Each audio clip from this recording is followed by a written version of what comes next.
Hey guys, Monkey here, and I'm here today to review Transformers Legacy Evolution Skyquake. Skyquake here is based off the Prime Universe iteration, with a bit of a G1 addition from his original counterpart. You'll see more of that in how his robot mode is shaped, but in alt mode, it is almost a one-to-one, I believe, to the Prime show's counterpart. So yeah, we have these lovely, not silver at here, but like a silver with a tint of green, kind of, up here near these points. I just noticed how bright that light is. 1 second.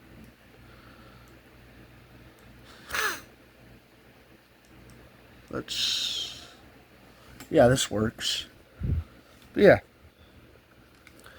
we have his Gatling gun down here, along with his sword, as you can see. I don't really like the sword thing. Yeah,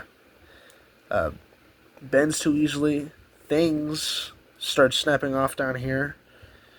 So yeah, I just leave it in here and imagine it as kind of like an ammo pack or cartridge. Eh, however you pronounce it. He has 3 landing gear, 2 built into the legs and 1 built into what would be his back. And his cockpit opens as well, revealing some nice seats in there. There you go. Off that, we also have little bits like this. These 2 tabs were meant for needle nose, actually. So yeah. Some ports in his feet that you can use as to put blast effects in. Don't have any on me right now. They're all either over there or they're in my bag. Yeah. That's about it for his alt mode. Let's do size comparison, then we will transform him. So, since he was a Legacy Evolution figure, I guess we can do Legacy Evolution figures for size comparison. So, let's bring in Tarn. And as you can see, Skyquake is pretty massive. And let's bring in Beachcomber, which is definitely a bit smaller than Skyquake here.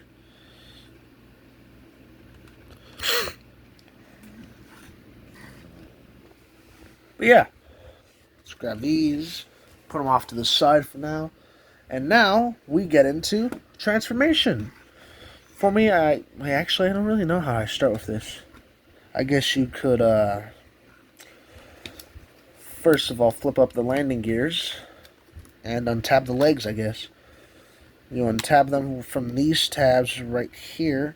That go into these slots right here in his leg. Right there. And then, yeah, you rotate the thigh joint, straighten out the leg, and rotate it forward. Then this tab goes into this slot after you untab this tab from this slot right here.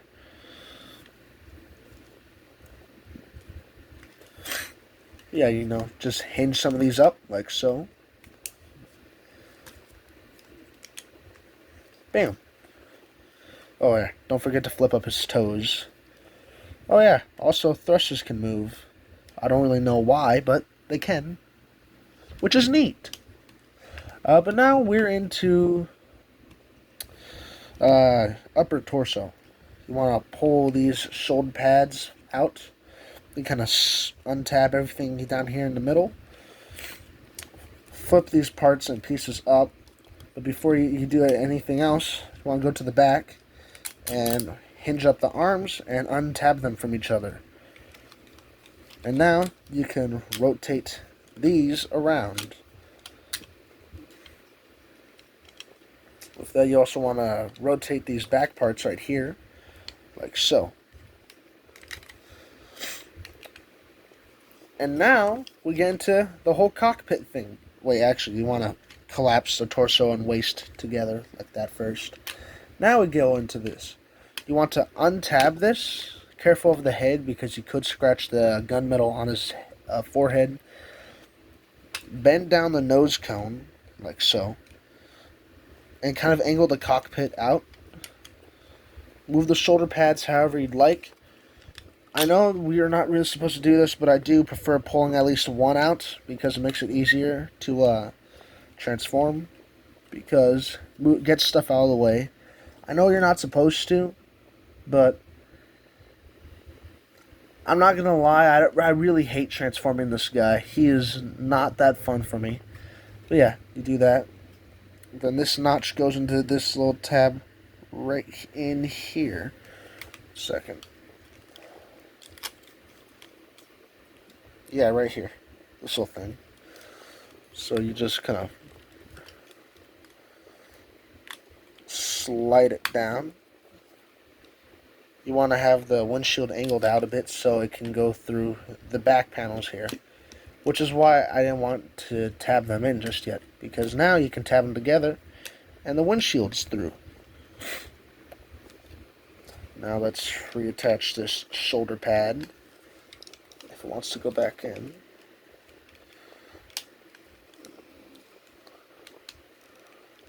There you go.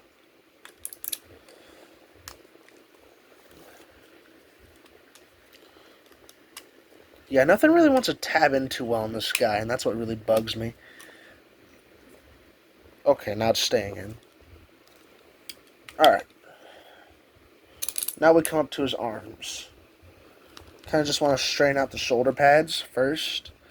Then just pull on the double hinge for the arms to straighten that out. Flip up the wrist. Then this arm panel kind of just... the arm panel goes up and tabs that together. And bam! There you go. And I forgot to adjust the camera to fit leader class here. Also, sorry if the lighting's all weird. Wanted to try something new, and it's clear that it's not really working here. So yeah, I have one of these lights. You know, let's hope you're not watching this in the dark, as I say. Gets fucking flashbanged by that. I'm sorry. But yeah, I just noticed his arm joints are two different things here. We got this here and this here. What the hell? I've had this guy for like half a year, and I've just noticed that. Not half a year, almost a whole year now. How have I just noticed that? They're two different hinges. That's who cares? Who cares? Let's adjust him. There we go. Now he fits in a lot better here.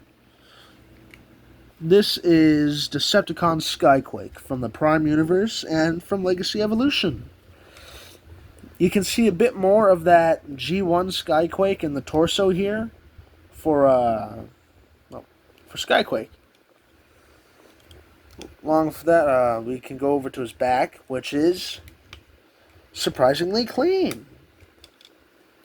I mean, to be fair, it's like really clunky here, but the back overall, like this section of it mainly, is really clean. I like it.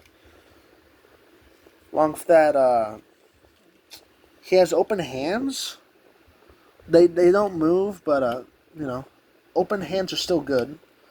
Gives you some posing options, to say the least. I'm trying to think of anything that really stands out to me with this guy, besides the wonderful head sculpt on him. Let's say it looks really nice. That side profile, you know, you can see the absolute chin on that guy. Well, actually, I can't even really be saying anything about chins. I haven't gotten to review the animated figures yet. So those guys, they know a chin.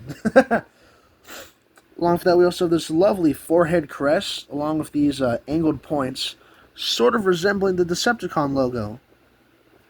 Yeah.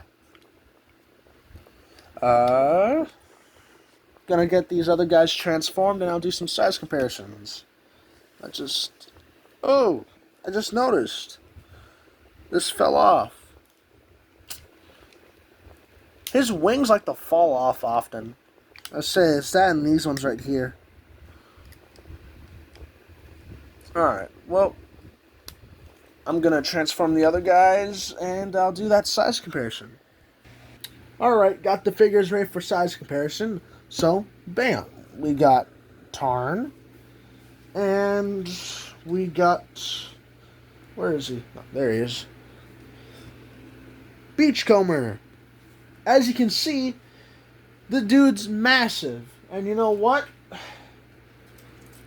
Let's get an even bigger dude than our favorite Skyquake here.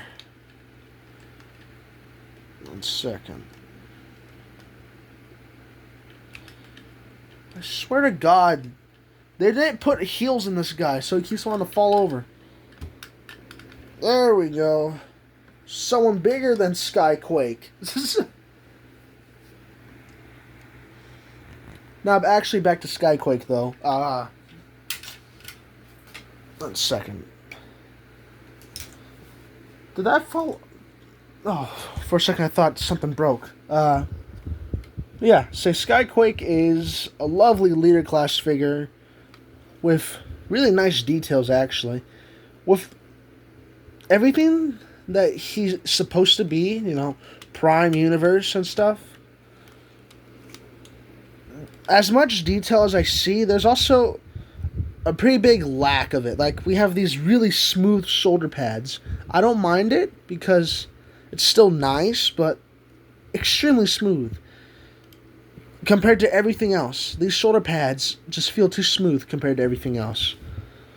I'm not even sure if that's really a complaint now that I'm thinking about it. Screw it, I'm just gonna go straight to articulation and get this video over with. Gotta do laundry anyways.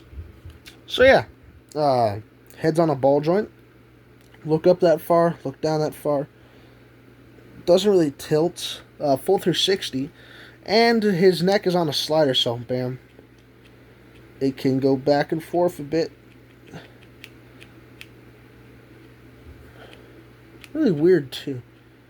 Why would you put the neck on a... Well, I guess it's more for transformation, isn't it? Shoulder pads are on, kind of like a... They're on a hinge and a ball joint.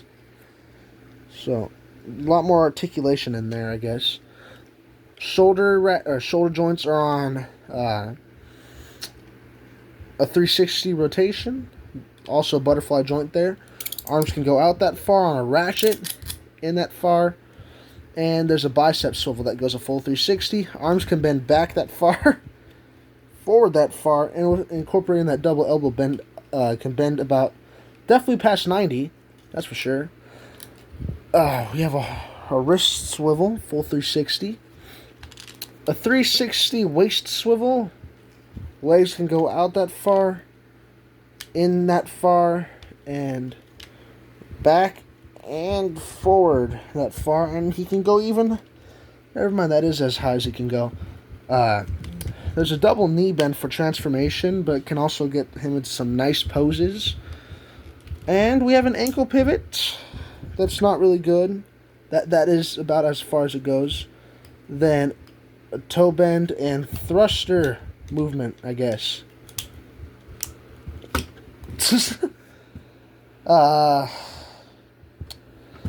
not gonna lie. When I first got this guy, I was really happy with him. But now that I've had this guy longer and I've gotten a lot more other figures, I feel like I'm kind of disappointed by him. I'm happy to have him. You know, Skyquake needed another figure. But I feel like I don't know what to really say. There's something missing with him. That's what it is. There's just something missing with this guy. But I don't know what it is. I don't know what he's missing, but he's missing something for me, and I don't know why or what. It's just that he's missing something, and it's really starting to bug me on what it is. But yeah. That's about it for today's video, or tonight's video, actually. Recording this at, I believe, 10:10. But yeah, I'll see you guys in the next video. Should most likely, if not definitely, be better than this video, because, not gonna lie, I kind of just want to get this one out of the way. Skyquake was a character that I didn't really care much for. I got him because I needed a leader class Decepticon, and also because it's Skyquake. I think a lot of people like Skyquake. That, and I thought he looked cool on the box. Kind of wish I kept it, but I didn't. But yeah, that's it for today's video. I'll see you guys in the next one.